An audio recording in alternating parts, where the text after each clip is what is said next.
함께 말씀을 붙잡고 기도하면서 찬양하며 하나님 앞에 나아갑니다. 어떤 환경과 조건 가운데서도 주의 말씀은 힘이 있어 흥왕하여 세력을 얻어 나가는 것처럼, 특별히 에베소에서 사역, 그리고 두란노에 있어서 사역, 그 가운데 주의 말씀이 끝까지 승리하는 것을 분명히 깨달아 누릴 수 있도록 이 시간에도 우리의 마음과 생각을 지켜 주관하여 주옵소서. 믿습니다. 감사드립니다. 예수 그리스도 이름으로 간절히 기도합니다. 아멘. 여러분 반갑습니다. 오늘 밤에 우리가 함께 나눌 말씀은 바울이 에베소 지역에서 사역을 했던 내용들입니다. 그 에베소 지역과 에베소 교회는 말 그대로 가장 중요한 로마의 요충지이면서 또 바울의 사역의 중요한 교두보가 됩니다. 그곳을 통해서 수많은 지역으로 확장도 되어지고 확산도 되어지고, 또 그 에베소 지역의 교회와 그리고 주의 백성들이 혹은 주의 제자들이 든든히 서감으로 말미암아 또 다른 지역과 현장으로 확산되어지고 거기에 대한 중요한 버팀목이 되어지는 것이죠.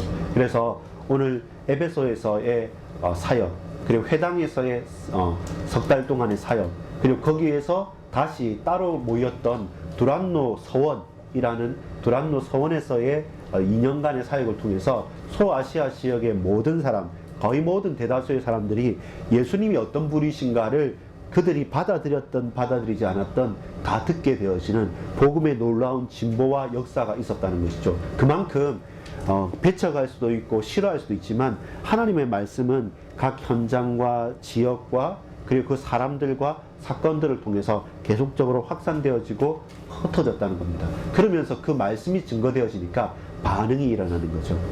여러분, 낚시를 할 때 어떻게 합니까? 낚싯대가 있고 그 밑에 찌에다가 뭐 지렁이든 다른 거든 걸어서 바다에 던지면 그 넓은 바다에서 어떻게 물고기가 잡히는지 신기할 정도인데, 근데 그 먹이를 보고 물고기가 어떻게 했습니까? 무는 거죠. 물어서 딱 느낌이 온다. 어떤 어부들 혹은 또 낚시꾼들의 말에 의하면 손맛이 뚜둑 한단 말입니다. 그때 확 낚아채기도 합니다. 그러면서 걸리기도 하고 또 땡겼는데 어떻게 하다가 그 낚시 바늘이 또 틀어져서 떨어지기도 하고. 무슨 말이냐면 모든 이제 일들과 사건들과 현장들에서 보면 어떤 반응이 있으면 그 반응에 대해서, 어떤 일에 대해서 반응하고 또다시 반응하고, 이게 왔다 갔다 하는 것이죠. 왜냐하면 나는 낚아 올려야 되겠고 물고기는 거기에서 벗어나서 다른 데로 돌아가기 위해서 막 흔들고, 이렇게 가만히 있으면 그냥 물고기야 이리 와 한다고 오지 않죠. 결국에는 우리가 원하는 바와 그가 원하는 바와 현장이 필요한 바와 또 하나님의 말씀이 선포되어진 바들이 계속 부딪히면서 어떤 역사들과 반응들이 계속 일어나는 거예요. 친구들과의 관계도 마찬가지입니다. 우리가 서로 잘 맞는 친구가 있고 서로 맞지 않는 친구가 있고, 어떤 때는 어떤 운동을 할 때는 잘 맞을 때가 있고 혹은 대화를 할 때는 잘 맞을 때가 있는데 그렇지 않을 때도 있죠. 그것처럼 모든 어떤 일에서는 반드시 그 일에 대한 역사와 그리고 거기에 대한 반응이 계속 나타나는데, 하나님의 말씀이 우리의 가정에, 내 개인에게, 우리 현장에 선포되어지고 증거되어지면 분명히 반응이 일어납니다. 냉랭하지 않습니다. 정말로 분명한 예수 그리스도 부활하신 주님께서 우리에게 주신 이 성경의 말씀, 하나님 말씀이 신실하게 선포되어지고 전달되어진다면 두 가지 반응이 일어납니다. 한 가지 반응은 그 말씀의 찔림을 받고 그 말씀으로 말미암아 거듭나면서 새롭게 하나님 앞에 무릎 꿇고 나가는 주의 백성, 하나님의 자녀들의 믿음의 반응이 있고, 반대는 그 말을 알아들어요. 그게 중요한 것과도 알고 그게 꼭 필요한 것도 알고 좋은 말씀인지도 알지만 근데 이 마음에 걸림이 되는 거예요. 그 마음에 걸림돌이 되어지고 그 마음에 악한 마음으로 계속 밀어내는 겁니다. 그래서 더더욱 가만히 있고 흘려보낼 수가 없는 거예요. 그래서 반대 방향으로 더 예수를 핍박하고 더 많은 사도들을 잡아 죽이기까지도 하고 순교의 자리에 사람을 죽이기까지 하는 그런 반응들이 드러나는 거예요. 그러면 그거는 잘못됐다, 나쁘다가 아니라 반드시 하나님의 살아계신 말씀, 히브리서 4장에 보면 우리의 혼과 영과 심령 골수를 찔러 쪼개는 능력의 말씀이고 살아계신 하나님의 말씀은 우리의 마음과 생각을 완전히 변화되기도 하면서 반대로 그렇게 주님 앞에 나가기도 하고, 반대로 너무 완악하여지고 거부하면서 나 절대로 안 믿어 하면서 예수 믿는 사람을 핍박하는 그 두 가지 반응이 같이 일어나는 거예요. 그래서 여러분 잘 기억해야 될 게, 모르면 이상하게 말씀 전하고 기도하고 같이 예배 드렸는데 왜 저렇게 너무 싫어하느냐, 평상시에 그런 사람이 아닌데 왜 이렇게 말씀 듣는 거나 예배하는 걸 너무 예민하게 생각하는 거다, 이상하다 생각하는데, 그렇지 않습니다. 이 하나님의 말씀은 반드시 우리의 영혼에 울림이 있어요. 그 울림이 긍정적인 울림도 있을 수 있지만, 많은 경우에 긍정적이기보다는 부정적이거나 매몰차게 거부를 하거나 나를 무시하거나 또 원망하거나 핍박하는 이런 반응들이 이때까지 계속 있었고, 성경도 그런 것을 말합니다. 오늘 본문의 사도행전 19장의 에베소의 사역도 마찬가지예요. 석 달 동안 에베소 회당에 들어가서 말씀을 선포하고 하나님의 나라에 대해서 바울이 말했습니다. 그러니까 그 능력의 말씀이 너무나도 놀라워서 많은 사람들 그 중에서는 그것을 감당하고 받아들이고 내가 어떻게 구원을 받을까라고 하고 질문을 진지하게 한 사람도 있는데, 반대로 그 중에 사람들은 이거 우리가 믿지 못할 거다라고 말하면서 점점 밀어내고 외면하는 사람들 또한 많았던 거예요. 그러면 우리는 어떻게 합니까? 우리는 늘 생각할 때 착각하는 게 뭐냐면, 모든 사람이 다 나하고 잘 지내고 싶고 내 말을 다 들었으면 좋겠다는 마음 때문에 한 사람 한 사람 설득도 하고, 나는 이런 마음이 아니야, 이런 동기가 아니야, 이게 내 마음이 중심이 이거야, 이렇게 말하는데 그것과 상관없어요. 제가 잘하고 여러분이 잘한다고 해서 그 사람이 믿거나, 혹은 우리가 못한다고 해서 그 사람이 안 믿는 경우가 그렇게 많지 않아요. 사실은 전하는 사람보다 전하는 그 메시지 자체에 능력이 있는 거예요. 그래서 그 말씀은 반드시 반응을 일으키는 겁니다. 그것이 긍정적인 플러스 반응일 수도 있고, 그것이 부정적인 마이너스의 반응일 수 있습니다. 정말로 정확하게 전달되어졌다고 한다면 아무 반응이 일어나지 않는 게 기적이에요. 그렇지 않고 반드시 긍정 부정의 반응들이 일어납니다. 그것이 이 에베소 지역에서 일어났던 말씀의 반응의 여러 가지 모양들이었어요. 자, 이제는 자세히 한번 봅시다. 제목을 읽어보겠습니다. 시작. 두란노 서원, 주의 말씀이 이기다. 자, 이긴다는 말은 뭐예요? 상대와 상대가 같이 힘겨루기를 하거나 어떤 경주를 하거나 싸움을 해서, 그런데 사람도 아니고 혹은 바울이나 제자들도 아니고 왜 주의 말씀, 하나님의 말씀 자체가 이긴다고 할까요? 그 말씀이 우리에게 능력으로 역사하는 그 현장을 저와 여러분이 어디에서 누가 무엇으로 어떻게 역사하는지를 잘 깨닫게 되면 이 말씀에 대해서 우리가 기억하고 또 고백할 수 있을 겁니다. 서론적인 부분입니다. 같이 읽겠습니다. 하나님의 말씀이 선포되고 증거되는 가운데 현장은 변화됩니다. 그렇죠? 여러분, 변화가 일어난다는 말은 긍정적이든 부정적이든 어떤 반응이 일어난다는 것은 바뀐다는 거예요. 하나님의 말씀이 선포되어지고 증거되어지면 그 가운데 우리의 현장들은 바뀌게 되는 거예요. 변화가 실제로 일어나게 되는 거예요. 자, 첫 번째 보면 에베소 회당, 바울은 유대인이었고 유대인 학자였기 때문에 바울은 가는 지역마다 중요한 회당으로 갔어요.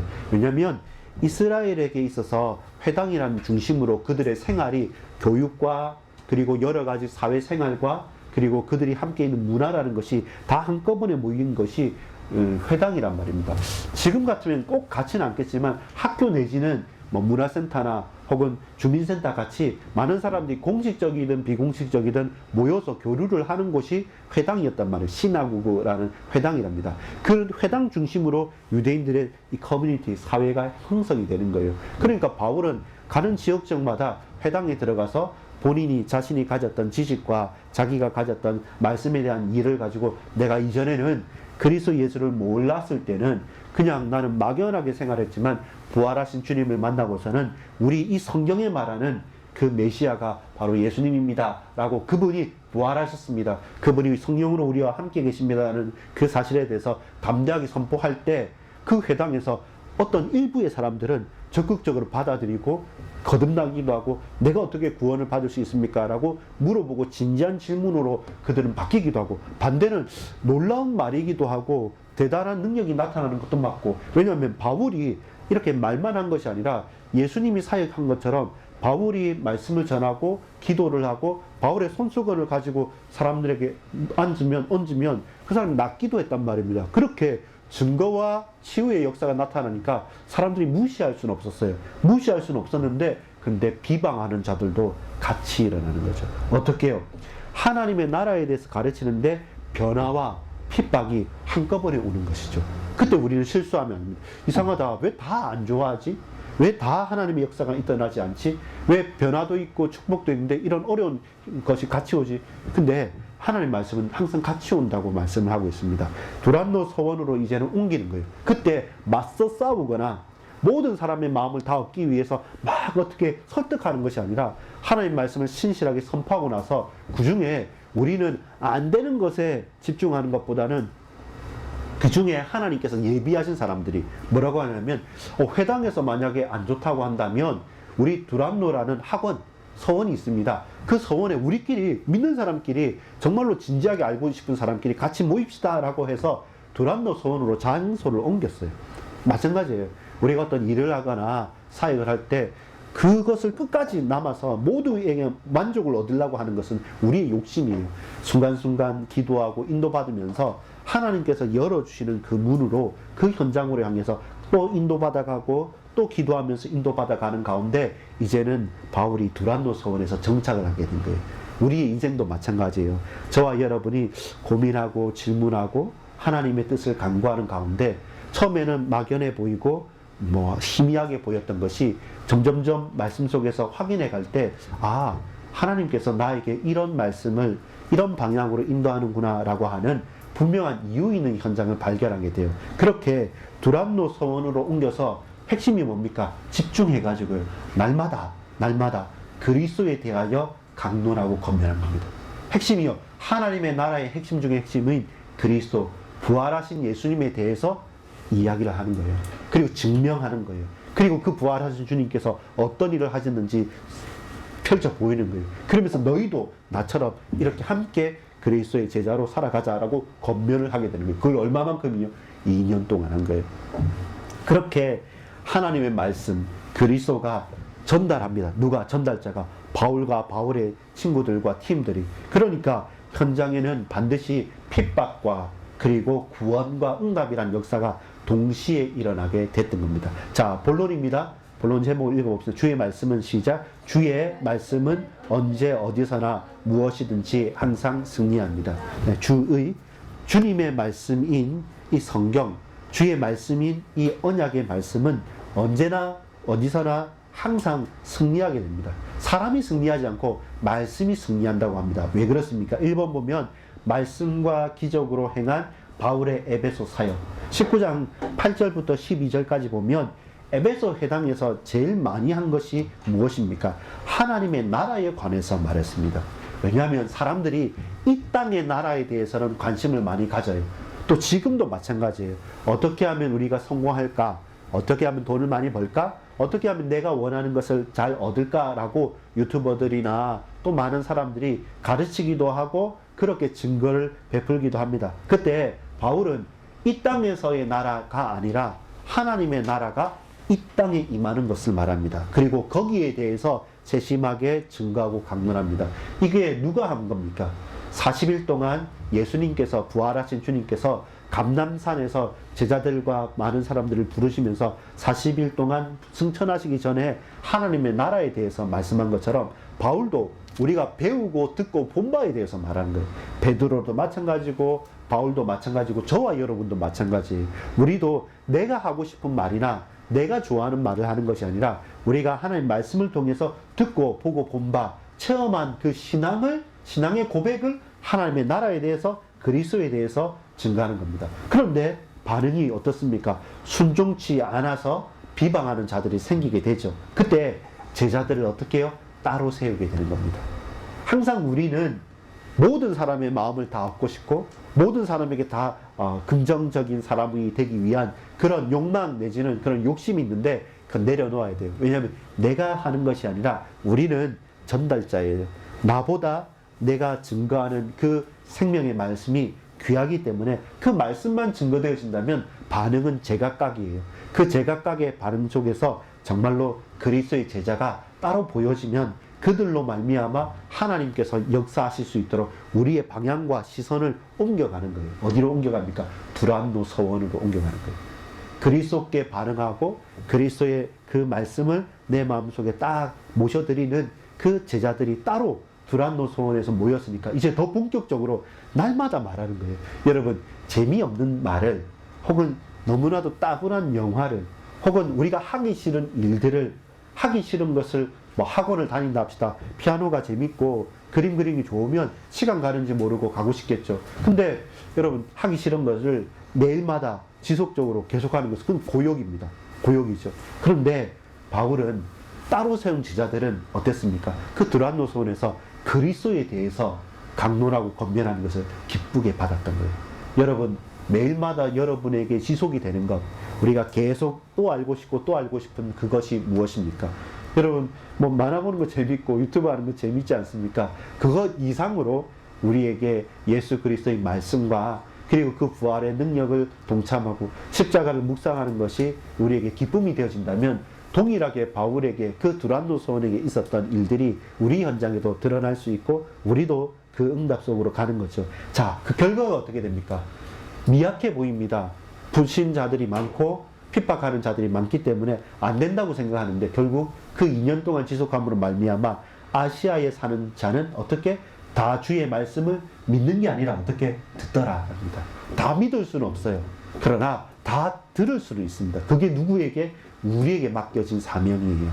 우리가 어떤 직업과 어떤 현장에 있을지는 모르겠지만 우리가 집중해야 될 것은, 나와 관계된 사람들이 예수님을 다 믿었으면 너무 좋겠습니다는 우리 가슴에 소망은 있어요. 근데 그 소망이 실현되는 것은 하나님의 소원 속에 있어요. 우리가 할 수 있는 최선의 것은 뭡니까? 적어도 그들에게 이 말씀은 다 증거해 보겠다. 그것이 우리가 할 수 있는 가장 중요한 응답이고 우리의 소망이 되는 것입니다. 2번 읽어보겠습니다. 시작. 에베소 사역을 통한 믿음의 도전과 놀라운 하나님의 역사. 자, 19장 13절부터 20절까지 보면 이제는 그 증거가 나타나요.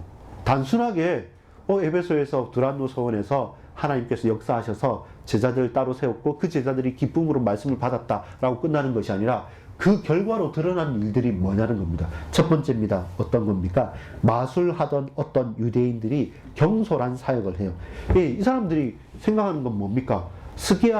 제사장 스게아의 7 아들들이, 이야, 저기 바울 보니까, 저 다른 제자들 보니까 예수님의 이름으로 명하니까 귀신이 떠나가고 능력이 나타나네? 그러면서 뭐라고 합니까? 시험으로. 그럼 나도 한번 해볼까? 라고 말하면서 나사렛 예수 그리스도 이름을 명하노니 떠나가라 이렇게 말하니까 그 귀신이 뭐라고 합니까? 내가 예수도 알고 바울도 안 돼. 너는 누구냐라고 하면서 그를 억제하여 이기게 되는 거죠. 여러분, 말씀이 그대로 정확하게 전달되어지고 선포되어지면 그 말씀이 승리하게 됩니다. 근데 반대로 그 말씀이 정확하고 분명하게 믿음으로 증거되지 않으면 어떻습니까? 악한 세력이 이기는 거예요. 그래서 우리는 사람과 힘겨루기가 아닙니다. 우리는 영적으로 깨어서 하나님의 말씀, 성령의 검곧 하나님의 말씀을 가지고 영적인 싸움을 하는 하나님의 군사요, 하나님의 용사가 되는 거죠. 그래서 우리 믿음의 군사인 겁니다. 그래서 믿음의 무기인 말씀을 가지고 말씀을 믿고 전달해야 되는데, 시험 삼아 한번 해볼까? 저 바울도 하는데 나는 못해? 뭐 주문처럼 외는 거예요. 이렇게 이야기를 많이 하고 주문을 외면 열려라 참게 하면 팍 열리는 것처럼 그렇게 착각하고 오해하는데 그렇지 않아요. 그래서 예수님의 말씀을, 이 성경의 말씀을 주문처럼 그냥 외워가지고, 그 열심으로든 아니면 대충으로든 외워가지고 했을 때 다른 사람들한테 증거가 되는 거. 아, 하나님의 말씀은 말씀 자체가 능력이 있구나. 이 말씀을 누가 행한다 이전에 이 말씀은 정확하게 믿고 선포하는 것이 중요하구나. 저 스기야의 7 아들들 보니까 그들도 막 예수 이름으로 말하는데 어느 순간에 악한 귀신이 그를 제어하여서 그를 이기고 그들이 벗은 몸으로 막 도망하여 가는 거 보고, 아, 이게 정말로 놀라운 말씀이네. 이렇게 증거를 알게 하는 것이죠. 깨닫게 되는 겁니다. 그들이 상하여 벗은 몸으로 도망하는 것이죠. 또 세 번째 보면 주 예수의 이름을 높이고 믿는 사람들이 많이 와서 자복한다고 17절부터 18절까지 말합니다. 자복한다는 건 뭡니까? 스스로 엎드리는 거예요. 그전에는 목이 곧아졌어요. 내가 배운 것이 많고 내가 교회 가줄게. 나 헌금도 해줄게. 내가 뭐도 해줄게. 뭐 나 이거 해야지 하는데 그렇게 해주는 게 아니에요. 그렇게 그 위신 때문에 형식 때문에 하는 것도 아니에요. 정말로 하나님 말씀이 내 가슴에 와닿으면 우리가 주의 이름을 높이는 것이 너무 기쁘고 감사하고 좋아서 수많은 사람들이 주님 앞에 무릎 꿇게 되는 거예요. 그것이 우리 마음의 중심이 되는 거예요. 높아진 마음, 대단하고 뻐기는 마음이 아니라 낮아지고 순종하지만 그리스도 예수를 지극히 높임으로 말미암아 우리의 마음에 말로 닿을 수 없는 평강과 놀라운 은혜가 넘치는 마음이 있으니까 엎드릴 수 있는 거예요. 여러분, 우리 마음이 풀리지 않으면 항상 우리는 뻗대게 되고 우리를 자존심 싸움하게 됩니다. 우리의 마음이 낮아져서 엎드릴 수 있는 것은 우리가 감당할 수 없는 하나님의 은혜가 우리에게 임할 때만이 가능한 것입니다. 마술하던 사람들이 회개하고 행동의 변화가 일어납니다. 19절에 보면 그들이 이제는 은 5만이나 되는 그 책을 태우게 됩니다. 왜냐하면 이들이 마술한 건 뭐예요? 여러분, 지금처럼 뭐 데스노트나 아니면 타로 카드처럼 어떤 점치는 책처럼 그걸 가지고 늘 연구를 해서 이거가 있어야지 내가 점도 치고 그들에게 뭐 이야기도 하고 내 돈도 벌게 되지 않습니까? 근데 그들이 내가 먹고 살았던 나의 생업을, 내가 가장 소중하게 생각했던 것들을 다 태워버리는 겁니다. 여러분 보세요. 어부에게 필요한 게 뭐가 있을까요? 바다에서 고기를 잡는 사람들은 배가 있어야겠죠. 배를 버리면 어부가 아닌 거예요. 배 타고 나갔는데 그물이 있지 않습니까? 그물이 없으면 배 타고 놀러 가는 거지 어부가 아닌 거예요. 그것처럼 은 5만이나 되는 그 큰 가치를 가진 마술하는 책을 가지고 마술하는 사람들이 저 스게아의 7 아들도 보고 바울의 하는 역사도 보고 그리고 그 말씀도 들었을 때 그 말씀이 내게 선포되어졌을 때 내 마음의 변화가 일어난 거예요. 그래서 뭡니까? 자발적으로 스스로 내가 가장 소중하게 생각했던 것. 그러나 이것은 우상숭배고 하나님께서 싫어하는 거구나. 내가 그것을 과감하게 던져버리는 거예요. 왜냐하면 사람들은 인기 있고 사람들은 좋아하지만 하나님께서 명하신 것에 대한 순종함이 중요하게 되는 것이죠. 왜냐하면 내 주 예수 그리스도를 아는 것이 가장 고상하기 때문에 그래요. 예수님을 알고 예수님이 그리스도라는 사실을 알고 그 그리스도 예수를 내 마음에 영접하여서 하나님의 자녀로 우리가 고백하고 그리고 우리의 모든 죄악과 저주를 완전히 해결하신 예수님을 내 마음속에 구주로 모셨기 때문에 이제는 그 믿음으로 주의 성령께서 나와 내 주 인도하심으로 말미암아 우리가 살아가는 그 인생에서 더 이상 나는 이제 점치고 우상 숭배하고 이렇게 미신 가지고 나가지 않겠다는 결단의 고백이 있는 거예요. 그래서 자복하면서 변화가 일어나는 거예요. 그래서 진정한 변화는 그 마음과 영혼의 변화입니다. 그리고 진정한 변화의 증거는 뭐냐면 그 육신과 행동이 따라오는 거예요. 그게 따라오지 않고 변화되지 않으면 우리는 늘 의심할 수밖에 없는 거예요. 그래서 마음과 심령이 변화되면서 그것과 동시에 함께 우리의 행동과 우리의 말과 우리의 모든 육신의 변화까지 동반되는 것이 진정한 구원받은 하나님 자녀의 신분과 권세가 되는 것입니다. 결론 맺겠습니다. 같이 읽어보겠습니다. 주의 말씀이 힘이 있어 흥왕하여 세력을 얻으니라. 하나님의 말씀이 정확하고 신실하게 진실하게 선포되면 반드시 긍정, 부정, 긍정적인 변화든지 부정적인 변화든지 변화가 옵니다. 그 변화가 아무것도 일어나지 않는다고 한다면 우리가 숨겨져 있고 내면에 드러나지 않을 뿐이지 진짜 변화가 있을 수 있단 말입니다. 그래서 변화가 있는지 없는지를 아려고 하면 정말 내가 진실하게 정확하게 말씀을 선포했는지를 우리는 다시 한번 되돌아봐야 됩니다. 그리고 이 말씀이 전파되어졌기 때문에 긍정적이든 부정적이든 변화가 일어나는구나. 당황할 필요가 없는 거죠. 변화가 일어나는구나. 제대로 전했구나.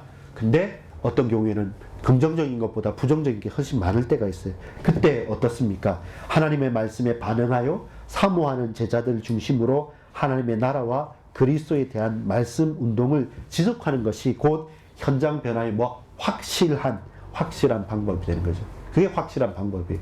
어떻게 세상을 변화시킵니까? 라고 할 때는 다른 게 아니면 내가 돈이 많이 벌어서 아니면 정치를 잘해서 혹은 내가 대통령이 돼서 세상이 변하는 것이 아니라 하나님의 말씀이 신실하게 선포되어져서 우리의 마음과 영혼의 변화와 우리 육신과 우리 행동의 변화로 이어질 때 그것이 계속 지속되어지면 어떻게 현장이 변화되는 거예요. 우리가 바라보는 하나님이 원하시는 변화는 그런 현장의 변화인 거죠. 그래서 어떻습니까? 우리가 말씀을 붙잡고 예배하는 것과 우리가 때를 얻든지 못 얻든지 복음을 전함으로 이런 나와 같은 변화를 가진 사람들이 많아지고 함께 되어지면서 현장의 변화를 이끌어가는 거예요. 그게 진정한 변화입니다. 왜냐하면 말씀이 기준되지 않고 말씀을 따라서 변화하지 않으면 항상 사람들은 왔다 갔다 그래요. 그건 진정한 변화도 아니고 근본적인 변화도 아닙니다. 마지막 결론에서 한번 같이 읽어보겠습니다. 시작. 말씀을 전하는 자와 받는 자들의 중심과 열심이 중요하지만 결국 하나님의 말씀 자체가 능력이 있고 세력을 얻으며 더 확산하면서 부흥이 일어나게 됩니다. 그렇죠? 핵심은 말씀 자체가 능력이 있다는 것. 그 말씀 자체가 능력이 있다는 사실들 믿고 고백하는 우리가 그 말씀 자체가 흥왕하여 능력을 얻고 세력을 얻어가는 그것을 믿고 우리 현장에 선포하고 전달하고 그 말씀의 증인으로 살아가는 저와 여러분 되기를 소망합니다. 두란노 서원 주의 말씀이 승리했다. 이겼다. 여러분이 우리가 말씀을 붙잡으면 이 말씀을 통해서 반드시 변화는 일어납니다. 그리고 좋을 수도 있고요. 안 좋은 경우도 많아요. 그 많은 경우 가운데 끝까지 말씀을 지속하는 가운데 하나님께서 나와 우리 가정과 현장에 정확하게 분명하게 역사하실 수 있도록 또 기도하고 또 말씀을 붙잡고 하십시오. 다시 말합니다. 나에게 능력이 있는 것이 아니라 하나님 말씀 자체가 힘이 있고 흥왕하여서 세력을 얻어갑니다. 그 말씀이 내 마음과 생각을 변화시키고 그 말씀이 우리의 가정과 현장에 또한 역사하심으로 말미암아 놀라운 현장의 변화가 있기를 소망합니다. 기도하겠습니다. 아버지 하나님 감사합니다. 우리 개인의 힘과 능력이 아니라 하나님의 말씀 자체가 능력이 있고 흥왕하여 세력을 얻어감을 믿습니다. 이 밤에도 그 능력의 말씀이 우리 가슴에 울림이 되어지고 이 말씀이 우리가 가야 될 앞길에 중요한 나침반이 되어질 수 있도록 역사하여 주옵소서. 믿고 감사드립니다. 예수 그리스도 이름으로 간절히 기도합니다. 아멘.